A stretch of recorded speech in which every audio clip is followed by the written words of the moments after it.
Arschlochalarm! Achtung! Arschlochalarm! After 5 days, the trial of Euclid police officer Michael Amiott is over.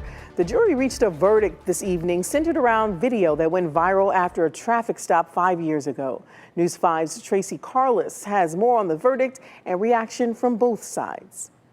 8 jurors deliberated inside Euclid Municipal Court today for about 4 hours before deciding the fate of Euclid police officer Michael Amiott. Case number 19-CRB-00890. Verdict. Amiott faced 3 misdemeanor charges, 2 counts of assault and 1 count of interfering with civil rights. We, the jury, being duly impaneled and sworn, do hereby find the defendant Michael Amiott guilty of assault, a misdemeanor of the first degree. That jury found him guilty of 1 count of assault and interfering with civil rights. The jury found him not guilty on the other assault charge. Almost 5 years ago, Amiott stopped Richard Hubbard for a traffic violation. Cell phone video that made national headlines captured what happened next. Amiott testified during the trial that Hubbard resisted arrest and felt that he was reaching for his gun belt.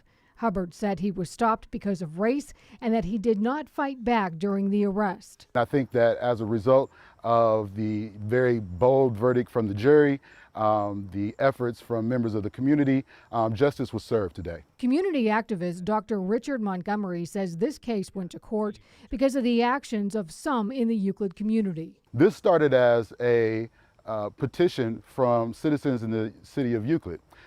Many people don't know about Ohio Revised Law 2935.09.10. If you have knowledge of a crime in the state of Ohio, you can petition a judge giving them your evidence for them to do an investigation or to order an arrest. Euclid Police Chief Scott Meyer issued a statement about the ruling, saying in part, "I believe it is important that the process was allowed to reach its ultimate conclusion in the court of law and not the court of public opinion. It is my hope that this decision can start to bring closure to all of the parties affected." The Fraternal Order of Police also issued a statement.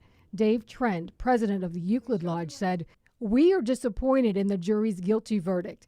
We remain confident that Officer Amiott's actions were reasonable given the circumstances, and we continue to stand by him." Amiott will be sentenced at a later date. Hubbard filed a civil rights lawsuit against the city. Euclid settled with him for $450,000 last year. In Euclid, Tracy Carlis, News 5. And Euclid police fired Amiott over the incident, but an arbitrator reversed that decision and gave him back his job. So we reached out to Euclid police tonight, but they have not said where Amiott's job stands following tonight's conviction.